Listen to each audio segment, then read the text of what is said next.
Hi and welcome from Rudy's on the Circle in Waco. We're glad you're with us. John Morris and from Rudy's with a little echo going on, but we'll get that fixed. And glad you're with us on the Baylor Coaches Show this evening here at Rudy's. There you go, Bobby Baker, MVP, is our engineer. Way to go, Bob. Glad you're with us again. Glad you found us a little hour later than normal. We have normally been on 6 to 7 p.m. Central Time. We are now on 7 to 8 p.m. Central Time, and that is to allow enough time for Coach Dave Aranda to finish practice and get here to be with us. So we'll have Coach Aranda with us the second half hour of the program. But we are pleased to have with us the first half hour tonight Baylor women's golf coach Jay Goble. Jay, welcome to you. We appreciate you being here. Thanks. Thanks very much. Any excuse to come to Rudy's, right? Absolutely. Yeah, for sure. And sometimes you don't even need an excuse. Yes. But thanks for being here. We do appreciate it. Fall is, fall's upon us. New semester is underway. What are you have got a tournament coming up next week? We'll talk about that. Yes. What are y'all doing right now? What gets done in your sport in the fall? So right now we just got done with qualifying for our first event. We actually, just like a lot of us, getting going quickly, and we leave for Charleston, South Carolina on Saturday. So we get going for our first event. We play 4 events this fall, and before we have a little break, and then our championship season starts in January. Very good. How important is the fall? Obviously you get to the NCAAs in the spring, but Sure. how important is what you do here in the fall? I think it's important. I haven't put a ton of emphasis on it in the past, but I think that it is really important to set your rank. Some championship courses that, like, we're playing some great places this fall, so really cool to go to Lotion Club, and this week we're going to Yeamans Hall, which is a 120-year-old Seth Rayner course. So, we're going to play some really cool championship-level golf courses, and we're seeing, all the teams essentially that we're going to see in the national championship this fall. So it's going to be the Duke and the Arkansas and the Floridas and the USC and LSU, South Carolina.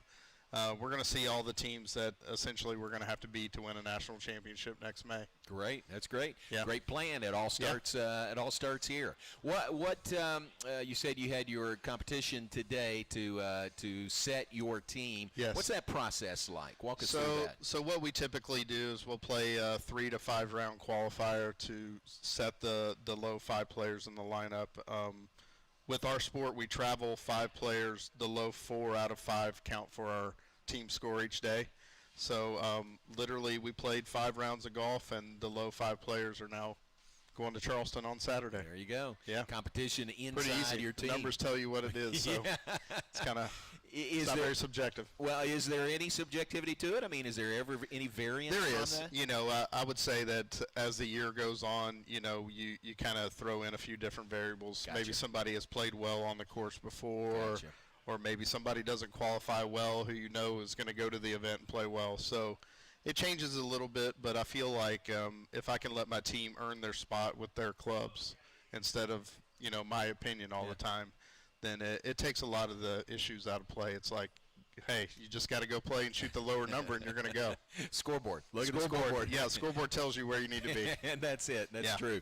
You have, with your team, and we'll talk about the individuals, but it seems like to me you've got a really good, deep team. I mean, I would think that would lead to really good competition in qualifying. Sure. Yeah, right now we have, for the first event, we have 4 of the 5 players that went to the national championship with us last year in May. And then we have 1 freshman that actually qualified really well, and she's going to go with us this week as well. So, 4 players with some experience from last year, that the team that was really good. And then having Antonia qualify, she was probably our highest ranked recruit coming in for this year, and she was actually leading qualifying into today, but she still finished 3rd. For the 5 rounds, so she'll be going to the first event also. So a freshman coming in with all these veteran players and all their success. And she was leading through 4 rounds. She was leading. Yeah. Wow, how about that? She's awesome. She's a top 5 recruit in the country that we were able to snag away from South America, actually, all the way to Waco. And she's got a lot of tenacity and swagger, and really cool to watch her play golf, and I think she's going to have a really bright future here. What's the makeup of your team this year? I know you've got some veterans, but then, you've got obviously really good freshmen in there too. Sure. Yeah, the lineup traveling right now is going to be Gerline Kaur, who most of us have heard of through the last couple years. She's been our veteran and probably our leader on and off the golf course. She's in her 5th year. And then we have Hannah Karg, who's from Hamburg, Germany. She's a sophomore. Actually, and I have 2 more sophomores, Britta Snyder, who's from Ames, Iowa, and Rosie Belsham, who's from Newcastle, England. And then Antonia is going to hop in there for the first event. She's from Santiago, Chile. Yeah. Yeah. What a group. What a great group. Yeah. Gerline played recently in the Augusta Women's Amateur. I guess that was last spring. What is that? What's that experience worth to her? She didn't play her best at Augusta, which was something she was a little disappointed about. But, the cool thing with Gerline is she does a really great job of setting and obtaining goals. And that was, going into the 20 Augusta National Women's Am, it was her goal to make that. And then it was canceled due to COVID, but she did make it. Right.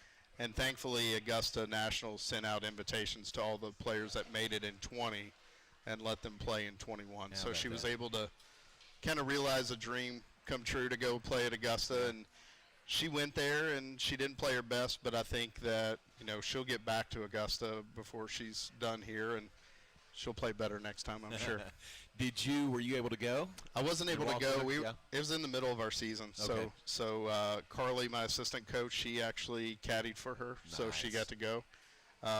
Gerline also qualified for the U.S. Open this year, so I was able to go watch her play there at Olympic Club in San Francisco this year, and it was amazing. That's also great. A really cool experience. Yeah, to have that kind of experience, to play in these big stages, as a college player, that's just tremendous. Yeah, she was actually she made the cut at the U.S. Open and was in 18th place going into the 3rd round. Wow. So she played really well. I think the grind of professional golf, and especially the grind of a major like the U.S. Open, it's a long week, and she didn't play her best on the weekend. But to go and make the cut in a major championship as a 21-year-old amateur is amazing, and really proud of her. That is. Is this her last year? I mean, this you is said finally her last year. Yeah.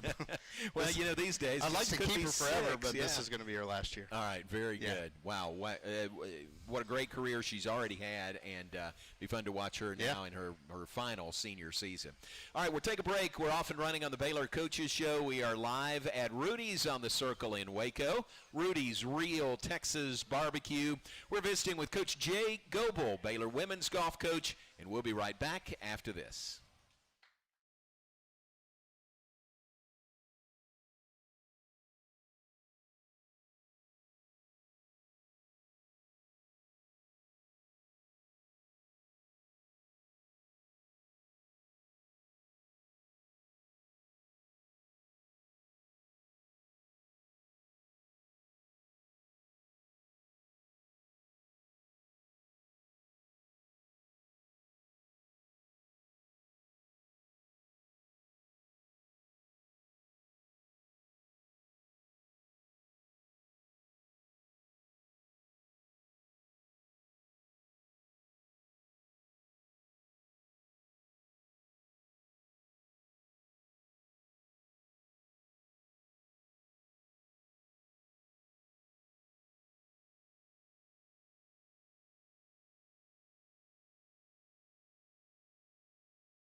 Rudy's. Sun is beginning to set out there, and this is week 2 of our Baylor Coaches Show that will carry through the entire semester and then pick up again in the spring. Coach Jay Goble is with us, Baylor women's golf coach. And, Coach, we got a question from the audience. This is part of our First Place Foods Ask the Coach. First Place Foods, Hunn's Pickles. That's a darn good pickle served here at Rudy's. And this is from Roy Evans, who is right here. Roy's question is, how many countries are represented on your golf team? You know, I had to write it down because even though I don't have many players, there's 5. So Rosie Belshams from England, Hannah Karg from Germany, Antonia Mattis from Chile, Baimai Sima is from Thailand, and Annika Ventimiglia is from Ecuador. So 5 out of 8. Out of 8. Yeah, 5 out of 8. Well, add United States in there, and that would be 6 countries represented out of 8 players. Yeah, that's pretty good. How's your what's your recruiting budget look like? Thankfully, it's good. Yeah, going all over the world. Thankfully, it's good. Yeah, that's good. But knowing where to look is the key there. So very good, Roy. Thank you for the question. That is our Hunn's Pickles Ask the Coach question tonight. You mentioned Britta Snyder. She joined Gerline Core on the All Big 12 team a year ago, so she has a lot of experience coming back this year. Yeah, you know, Britta came in and played great last year as a freshman. You know, to steal her from Ames, Iowa, away from Big 12 country was great. She had, I believe, the lowest scoring average of any freshman that we've had in my career here. Wow. So she averaged about 72.3 for the year, 40 rounds of golf, which was amazing. And she actually won the qualifier for this weekend, so she's going to go play number 1 for us in Charleston this weekend. Wow, all right. Yeah. So Britta's going really well. Yeah, here she's in doing the fall. great. She's doing great. Do you see girls, I don't know how to ask this question, do you see some that are better in the fall, I mean start out fast maybe, or some that maybe it takes them over the course of the year and they're playing their best in the spring? What do you see there? Yeah, you see all the above. Yeah. I mean, I think usually you'll see players come in from the summer because they played so much summer golf, come in and play well. You know, we would like to obviously see them start to peak in April and May when we're playing our biggest tournaments. But, yeah, I think that, you know, the thing about golf is you can never perfect it. So we're sitting there, and no matter if they're playing well or not, you can always see ways to improve their game and get better. And, you know, the big thing that we try to do with our team is we try to learn from the good and bad, make sure we're getting 1% better every day. And if we can do that, then we're going to continue to improve throughout the year. Good. We're just out of the summer. What's your coaching advice to your team over the summer? How much do you want them to play, and how much do you stay in contact with them over the summer? So I keep in contact with them a lot. You know, it all depends. I would say that some of them play probably more golf in the summer than you know, we played more golf than we've ever played. Yeah. We played 39 competitive rounds of golf in 29 days last year, which was a lot of golf. That's amazing. And I think a few of them took, you know, 2-3 weeks off and really didn't touch a club. But, you know, most of them, the cool thing about this team is they want to play professional golf. So, you know, they're going to take a break and they're probably going to, you know, chill at some point. But they're motivated to do more than just play well at Baylor. Like they want to make this a career. So I see them working maybe even harder usually in the summertime than they do. Wow. Because they don't have school. Like they can just go play It's all golf and golf, practice all day. Yeah. And what about Rosie's summer? She had an interesting summer. Didn't Rosie had a great summer. She played for the English national team, and they won 2 really huge tournaments as a team. So, you know, you'll see a lot of Europeans on my team because they play a lot of team golf, and when they come over here, they're ready to go. They understand the team concept when it comes to golf, and Rosie played fantastic this summer for the English national team. They won the European Team Championship, which is the 5 best players from every country in Europe, and they won.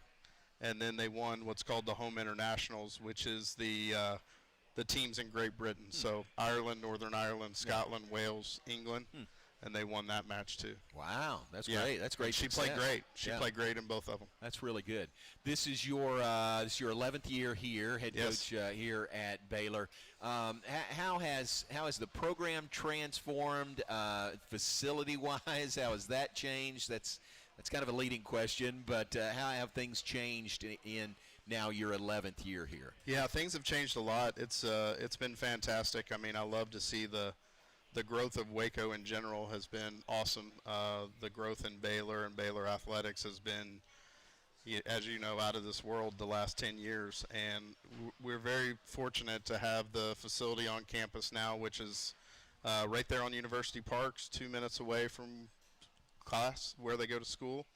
And to have the memberships at Ridgewood Country Club, I mean, really our team can they have everything they need to get better. Yeah. So the practice facility, for folks who don't know, it's just a little further out University Parks Drive. It's right next to the Willis Family Equestrian Center is where it is.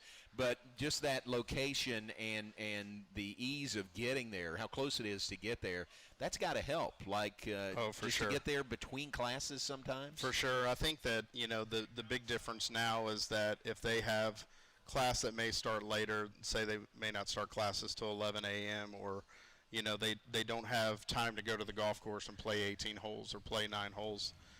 They can get out there, practice for a couple hours, get ready to go back to class and be back out there in 2 minutes. So, which is a great convenience compared to things that we've dealt with in the past. Right. I mean, Twin Rivers, I guess it's called Bear Ridge now, is fantastic, but it was 25 minutes away from campus. It was a little bit cumbersome to make sure that you could get out there and practice. Now there's no excuses to go 2 miles down the road and work on your game. One of the great things, and I guess most programs have this, most top programs have this, but you just open up those garage doors and you can hit out of those hitting bays. Yeah, you can turn the fans on, whatever you need. And keep it cool. And no matter what the weather is, you can get that work done that way. Well, thankfully, besides the snowpocalypse, we usually have pretty good weather in Waco for golf, but they have the garages that they can open up and hit balls out of. We have an indoor putting studio that they can go in and work on their putting. So, again, the excuses are pretty low on why they can't get better. And there's cameras, right, as you're hitting. How much do you use the video? It varies. Some players want to use it a lot, and some players, or I guess you would say they're more field players, want to go out and see shots and play and see it that way. I guess you do get those players every once in a while that are analytical and they want to see the actual angles and the numbers of their game, but it's a split, I would say. Very good, but you've got it if you need it. We have it if we need it. That's very good. Yeah. All right, let's take a break. Back with more in just a moment. You're tuned in to the Baylor Coaches Show. We are live at Rudy's on the Circle in Waco. Thanks to Rudy's, our hosts here, Rudy's Real Texas Barbecue, visiting with Coach Jay Goble, Baylor Women's Golf, and we'll be right back in just a moment.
Back with us on the Baylor Coaches Show, live from Rudy's on the Circle in Waco. Coach Jay Goble, our first guest tonight. Coach Dave Aranda comes up second half hour of our show. Time now for our Baylor Scott and White Southwest Sports Medicine and Orthopedics health tip for the week. Staying home is one of the best ways to stay well and reduce the spread of COVID-19. Avoid contact with others, limit unnecessary trips, and have groceries delivered. Find more tips at bswhealth.com/COVID-19. Thanks to Baylor Scott and White Southwest Sports Medicine and Orthopedics. And back with Coach Jay Goble, you begin your fall schedule next week. It caught my attention because you're going to Charleston, South Carolina. It's the Cougar Classic beginning on Monday. Your schedule, and then I scrolled on down your schedule. That's a pretty good schedule for the fall. Yeah, I feel really happy with our schedule. Again, we're trying to get looks at different places around the country. We're trying to also compete against teams that we know will see in conference play, and we know we'll see in the national championship at the end of the year. And you know, as you go through our schedule, we're playing against the best teams in the country every week, which is what the plan is. Yeah, you know, that's what you want. Yeah, very good. You go to Hawaii in October. Yes, that's nice. Tough competition. You got to go to Hawaii to find that tough competition. Yeah, that's the one freebie. Like, okay. Yeah. We're going to go there and have a good time and play good golf. Okay. Yeah. All right. Very good. You didn't have to admit that. I wouldn't have known any different. But it did kind of jump off the page. Yeah, going it does. To Hawaii. It does. For 3 days, right? Yeah, it's a 3-day event in Oahu. It's actually it's cool. It's on the they play an LPGA Tour event on the same course that we're playing. Lydia Ko won this year. So. Oh, wow. Yeah, so it's great. Very cool. Yeah. All right, so going to Charleston, South Carolina, will you run into Claude Bruce in Charleston? You know, we just texted him. The plan is to have dinner with him on Saturday night. Obviously, a former football player here at Baylor. Yep. And, I didn't know that actually the first time we went there. Really? And it's funny, I walked into the golf shop, and I couldn't believe how much green and gold was in the golf shop. And Claude came up to me, obviously a very big guy, and he's like, yeah, I played football at Baylor. Yep. And like, what a small world, like you're in this little club in the middle of Charleston, South Carolina. How about that? And he played football at Baylor, in the 80s. Yeah, linebacker, I think. Yeah, so, big dude, still big. Yes. That's pretty cool. So my run-in with Claude Bruce wasn't actually with him, but we played in a basketball tournament in Charleston one year. And have you heard this story? With Bill Murray? Yeah, Bill Murray. And we got word that Bill Murray was going to be at the game that day. I have heard this. And he came and he walked into this gym. You know, College of Charleston is there. And I walked over to him and said, hey, introduce myself. Love to have you on at halftime if you can. He said, I don't know, ESPN might want me. And I said, no problem. Right. If you can, come on down. And he did, sure enough. He came at halftime, and Pat Nunley and I interviewed Bill Murray. And he apparently plays a lot of golf there, so knows Claude Bruce really well. He does. In fact, Bill Murray said, Claude told me not to do this interview with you, but I said I was going to do it anyway. It's amazing. Yeah, I think they did a Netflix show, didn't they, about like finding Bill Murray? Yes, because he just shows up everywhere. And, you know, he's the part owner of the minor league baseball team there in Charleston, so kind of splits his time between there and I guess L.A. or who knows where. Yeah, but everywhere. He's a friend of Claude Bruce. Yeah, so that's a great connection. Yeah, maybe Bill Murray will show up at your. Would love to see him. You know, I'm a huge Caddyshack fan, as every golfer is. So I'd love to see him and talk about Cinderella stories. That would be great. Yeah. Claude, make that happen. Okay, help Claude, come on. Help that to happen. So that's coming up. That's a couple of rounds Monday and Tuesday in Charleston, South Carolina. You feel you've had the qualifying. You feel ready to go to get on the course? You know, we've played this event a few times with kind of moderate success, I would say. We are going to do some extra stuff tomorrow to try to prepare a little better even than we have before. And yeah, the plan is to go win. Fantastic. That's great. And then we talked about your schedule through the fall and a little bit of a break, and then you hit it hard in the spring and finish in the NCAA championships is what we're hoping. That's the plan. This year. Yeah, you know, it's really cool. The Golf Channel this year is televising a lot of college golf. Oh, wow. And we're going to be on television, our women's golf team, 3 times this year. Wow. So we're going to be on TV in the middle of October. We're playing in the Jackson Stevens Cup in Little Rock, Arkansas. And then in the spring, we're going to be playing in the Darius Rucker and the Northrop Grumman which are both going to be televised on the Golf Channel in March. So it's great what the Golf Channel's done for college golf. I never would have thought 10 years ago that we'd be on TV that much, but yeah, it's going to be a new experience, and the players are really excited about it, and it's be nice to play some golf on TV. That's great exposure for your team and for the sport. For sure. Just for the sport to have it on there. For sure. I think, the Golf Channel has really done a great job of seeing the value that college golf has brought, like through the national championship, and how exciting that's been over the years. And we've been a little bit of a part of that, but I think that they're really seeing the value in college golf and people getting behind their teams. Yeah. And, it's awesome. I think they said 15 tournaments this year, men's and women's golf, they're going to televise on the Golf Channel. That's really cool. Yeah. Hey, that's good to know. That's very good. I remember a few years ago when you were playing for the national championship, I was glued to the TV. Yeah, that was on the amazing. Golf Channel. That was and great coverage too. Great coverage. I mean, it's primetime coverage. Yeah, I mean it's not like they just set a camera up, you know, and it's as good as any of their Pro Tour coverage. Yeah, no, it was. I think 2015. Obviously, we had the great run, and it was on TV the whole time. So to get that primetime coverage on Monday, Tuesday, Wednesday of that week is really cool that they do that. And, obviously they do it strategically where they can have those primetime slots early in the week before the events start on Thursday. But, the Golf Channel's been great exposure for men's and women's college golf. That's great. And you guys are ready for prime time. Ready for it. We're ready. That's going to be great. Well, thanks for being here tonight. We really appreciate it. Good luck getting the fall schedule underway next week, and we'll follow your results there. But thanks for being with us this evening. Thanks, J-Mo. All right, thanks very much. Thanks, everybody. Jay Goble with us, Baylor women's golf coach, and they'll open their fall schedule next week, Monday and Tuesday in Charleston, South Carolina at the Cougar Classic. Take a break. Be right back. We'll switch out here on the desk. Coach Dave Aranda will join us. We'll talk Baylor football when we come back. Again, glad you're with us live from Rudy's Real Texas Barbecue, and we'll be right back after this.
And welcome back as we continue on the Baylor Coaches Show. Thanks to Coach Jay Goble, who was with us the first half hour.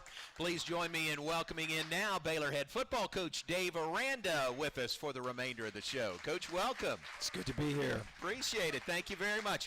You didn't speed getting here or anything. You drove the posted speed limit, all that stuff, right? No, I know. I apologize for last week. Our practice went late, went long, and I was driving awfully fast, so I gave it my best shot. It was kind of fun, the quick drive. Yeah, you enjoyed that, I think. Yeah, it was. A little bit. We understand, and thank you for making it work in your schedule to be here. We always appreciate hearing from you and visiting with you. Congratulations on the win over Texas State. What a great win, great way to start the season. It's always good when you're getting out some cobwebs and you're learning about your team, and guys are getting confidence, and guys are under pressure situations working together. Anytime you can work on those things and get a win on the road is a good thing. And so we got a lot to build on. We got a lot to improve.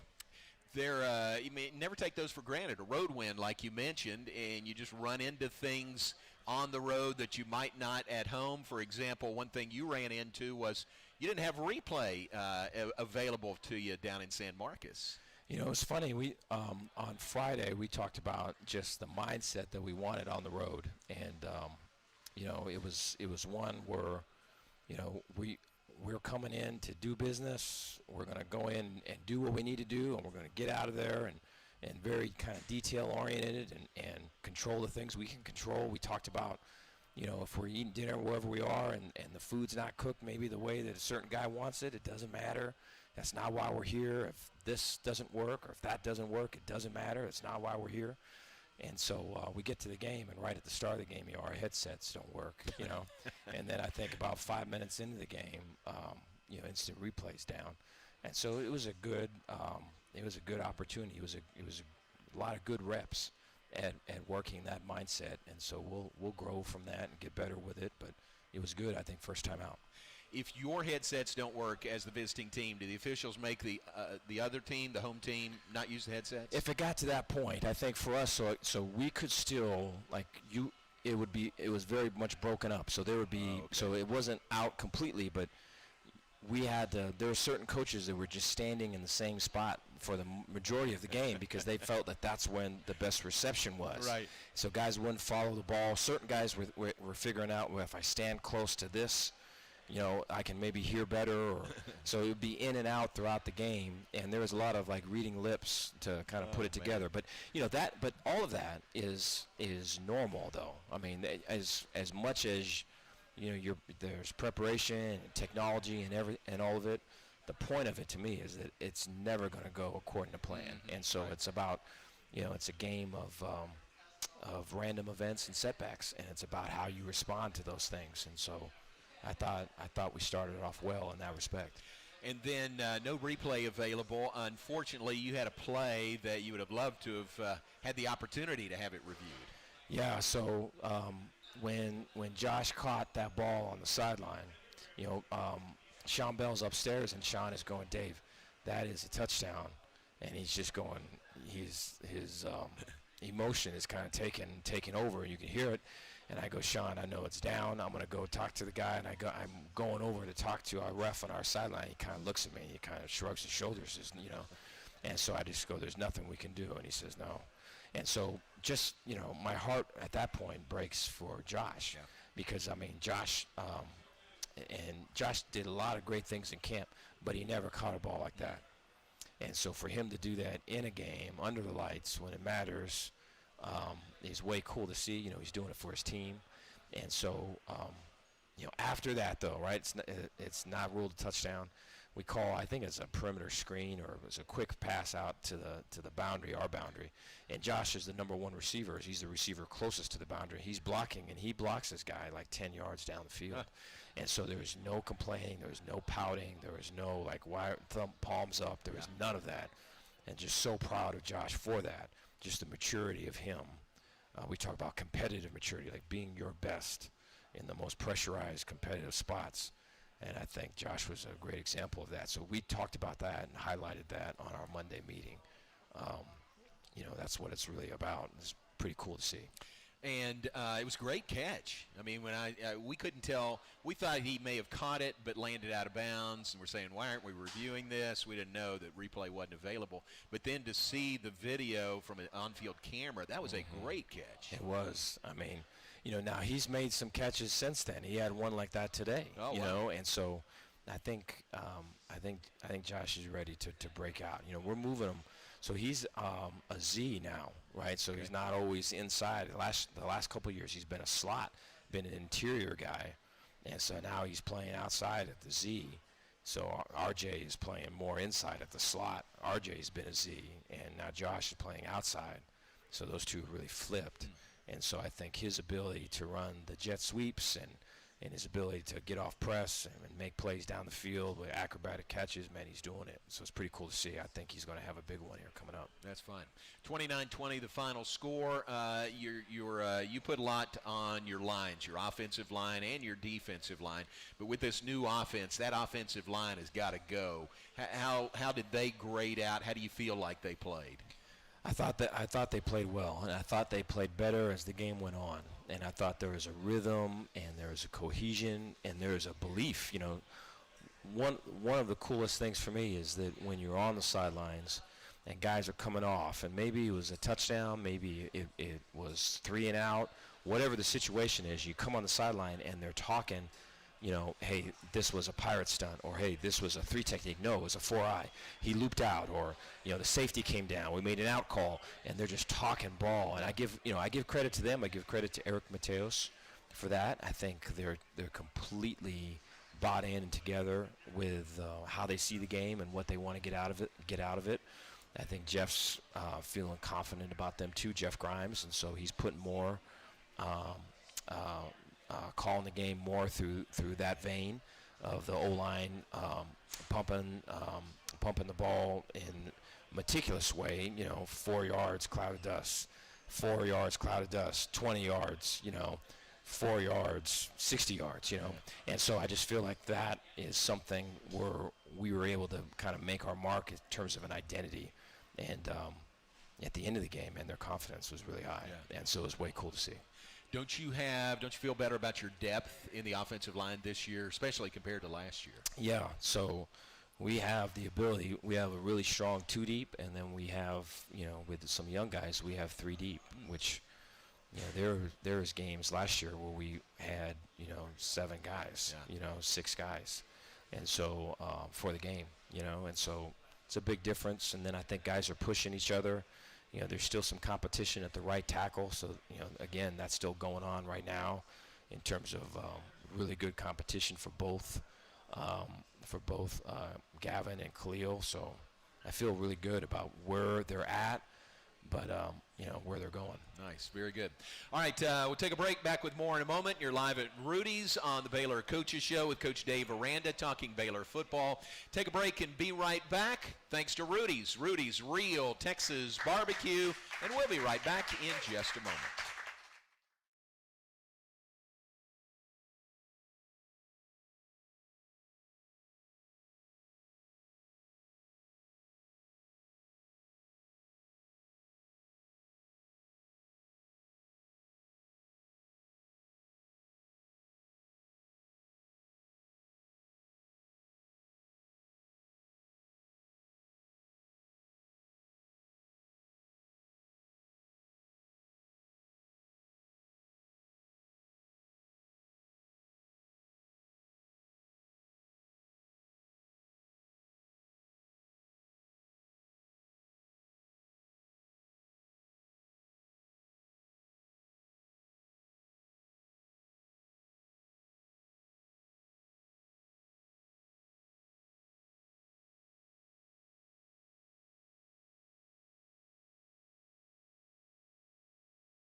Continuing on the Baylor Coaches Show tonight, live from Rudy's. Thanks for being with us this evening, visiting with Baylor head football coach Dave Aranda. Coach, each week we're going to have an Ask the Coach question. It's brought to you by Academy Sports and Outdoors, the official sporting goods and outdoor retailer of the Big 12 Conference.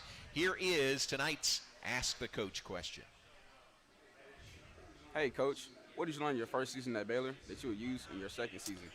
A lot of things. I think one of them is to just really believe in yourself, to know yourself, and that it's okay to be you.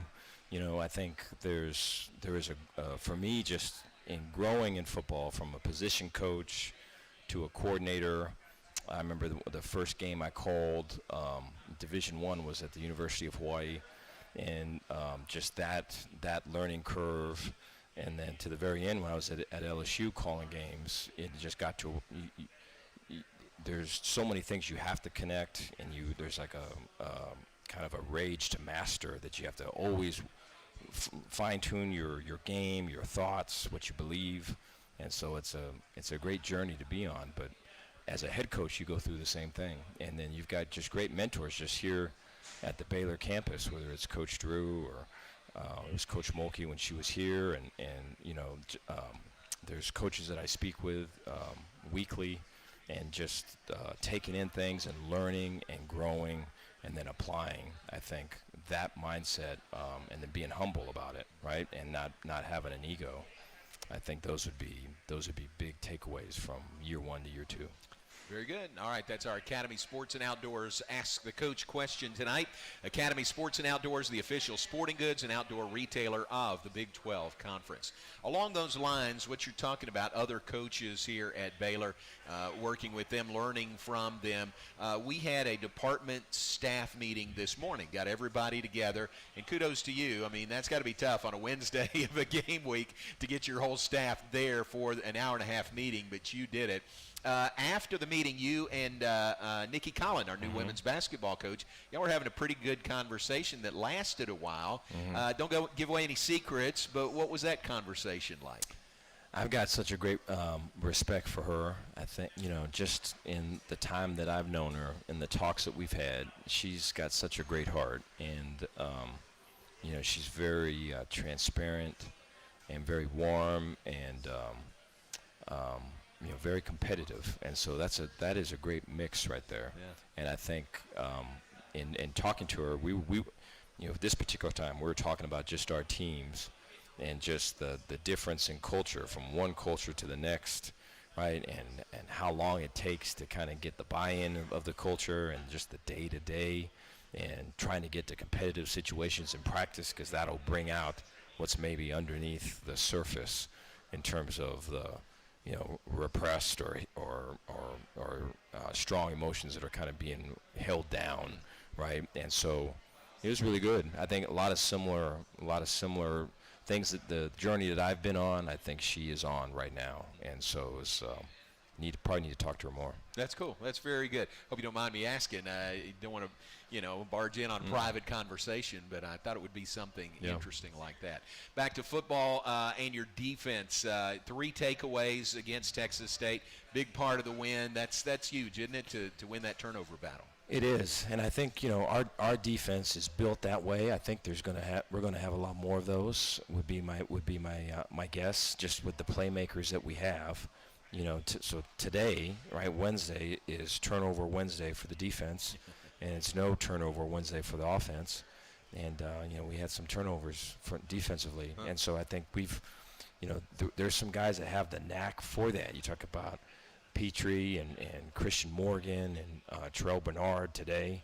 We're all able to get theirs, And so our ability to fully focus on the pre and post snap penalties, I think, is really going to make the difference in our defense. You talk about 29-20, or you talk about 29-7, right?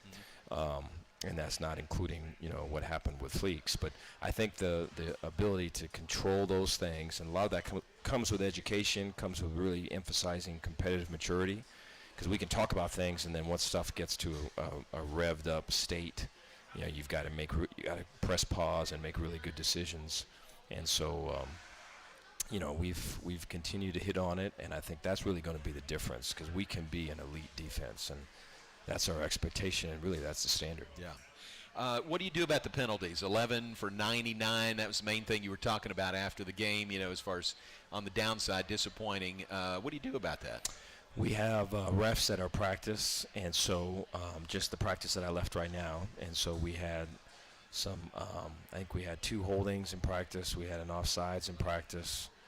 I think that was it. And so we keep track of that, so the refs will explain it after the practice, and then we'll go back and watch the film and then have a teach cut of that for the meeting, the following day, tomorrow.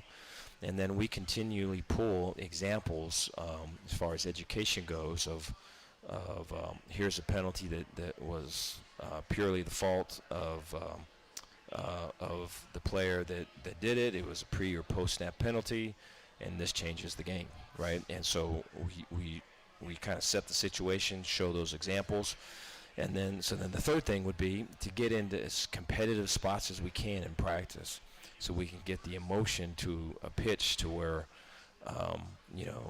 we're creating random events and setbacks and seeing how guys handle it, because that's generally where you're going to get the outbursts. I think everyone can kind of talk penalties and give you the right answer when it's a conversation, but when you're out there and you're mad or you're upset or you wanted something and you didn't get it, that's when it really kind of comes to fruition. Yeah.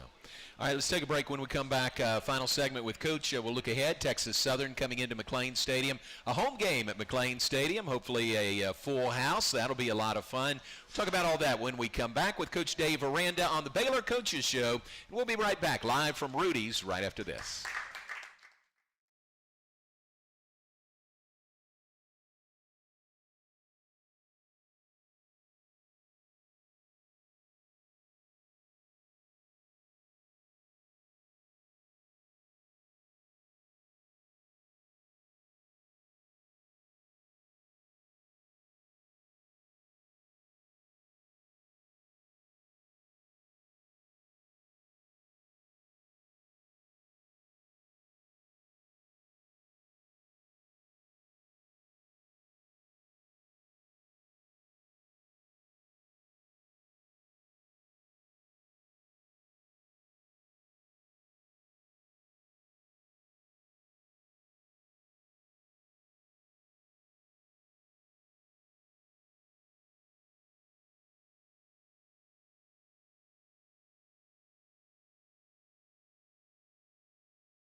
Back with us on the Baylor Coaches Show, live from Rudy's on the Circle in Waco. Final segment with Coach Dave Aranda this evening, talking Baylor football. Coach, we got another question from Hunn's Private Stock Pickles. That's a darn good pickle. Our Ask the Coach question here is from Roy right here on the front row, and he says, how do you follow up the number one offensive line performance, according to one media site this week? Well, I think you look at the things that we did well, and you go to the reasons behind it, the details, the process that led to that, and you want to be able to catch the things that were in the process that we did well, right? The daily habits, the daily discipline that we use to uphold the standard that we have. And then I think the things that we didn't do well, you got to really explain why we didn't do it well, right? And then break it down to learnable pieces, and then really spend the time focusing on that, because we're not the only ones watching that tape, right? We're anticipating that our opponent is spending a lot of time on those particular things, and so then attacking those things. But I think what the performance last week does is gives confidence, right? And it gives like, hey, I got this, right? We can be this, right? We can be whatever we want to be. And I think there was a time where if you were to say, hey, this team is going to run through our offensive line, some of our offensive linemen would kind of look at you like, And so as you build, right, now the guys are going, man, run it behind me, right? Right, let me block that guy. And so I think once you have that, you can have everything. You just got to be able to teach it the right way. Very good. Good question. Thanks very much. First Place Foods, Ask the Coach. Hunn's Pickles. That's a darn good pickle. The home opener this week. How much are you looking forward to? Hopefully a full house, but really no COVID restrictions crowd-wise this week. Way looking forward to it. I go back all the way to when I was a coordinator and I was following Baylor. My daughter wanted to go to Baylor, and this is even prior to getting the phone call from Mac Rhodes, but just watching Baylor games, and you could just see the craziness of the crowd, and you could just see the environment, and I know for us we have to build to that, but to be in McLean where there's no limit on who can be in there and how loud you can be, man, let's go. I know our players are looking forward to it. Yeah, I think it's going to be great. We haven't had that. We didn't have that all last year, so I'm really looking forward to that. And it's a great home schedule this year, isn't it? 7 home games starting with Texas Southern this week. It is, and it's such a difference, not only for for our players playing in front of their families, so their families can come and extended family can come and they can spend time the night prior to the game, visiting with them,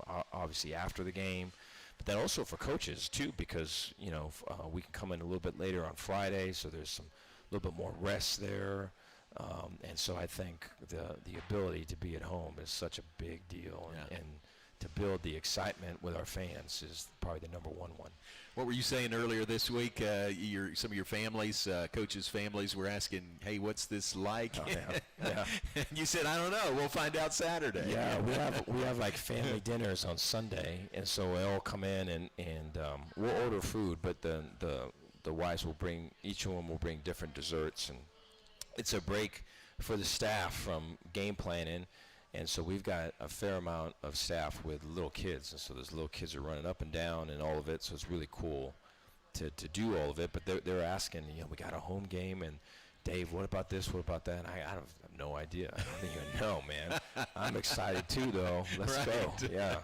Let's all find out. Yes, that's right. That'll be good. How about Texas Southern? They lost to Prairie View A&M this past Saturday in their season opener. What do you see in Texas Southern? They're talented, really good skill level. They're fast. They're long athletes. Receiver-wise or offense-wise, wide receivers is a strength. Quarterback is a freshman. He played in the spring. He's got a big arm. I think he can make big plays both ways. I think he's still in a learning phase.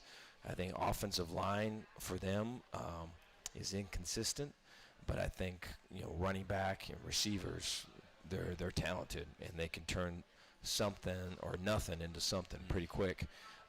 If they see man coverage and it's pressed, they'll throw it up and they can come down with it. On defense, they're a 4-down team, and so their front is pretty stagnant. Not a lot of movement, really not a lot of blitzes either, and so. Pretty basic front-wise. Their ends can rush the passer. A lot of them play run or play pass on the way to run, so there's times where gaps can get big. But secondary-wise, again, very skillful, and so a lot of man coverage. When they do blitz, it's 0, meaning they're bringing 6 guys, and in the back end, it's all man for man. And so, there's a chance for big plays both ways. Them getting us and us getting them. And so the ability for Gary to be able to ID that and kind of have an idea of what's coming based upon pre-snap cues and everything is going to be a big part of it. Yeah, very good. We're really looking forward to it. Congratulations on the win last week, and we'll talk to you next week, and good luck on Saturday. Appreciate it. All right, Coach Dave Aranda, Baylor head football coach. Baylor and Texas Southern, a 6 p.m. kickoff Saturday at McLean Stadium. Be back and give you the schedule and wrap things up live from Rudy's right after this.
And back with just enough time to wrap things up on tonight's Baylor Coaches Show. Do appreciate Coach Jay Goble, Baylor Women's Golf, and Coach Dave Aranda, Baylor Football, for being with us here this evening. Upcoming schedule this weekend, relatively light. Volleyball's in action. They are in Gainesville, Florida. They'll play in the O'Connell Center on Friday night against the University of Florida, and then again on Saturday, Baylor Volleyball, number 9 in the nation. Football Saturday versus Texas Southern at McLean Stadium, the home opener for the year. It is 9/11 on Saturday. There will be recognition of the 20th anniversary of that terrorist attack on the United States, and a huge American flag will be unfurled. So many things there recognizing this dark day history coming up on Saturday. 6 p.m. kickoff for the Bears and the Tigers. And then soccer in action Sunday night, 7 o'clock on the banks of the Brazos against Oregon. That's at Betty Lou Mays Field. We appreciate you being with us this evening. Thank you very much. Thanks for tuning in to the Baylor Coaches Show, and we'll talk to you again next week.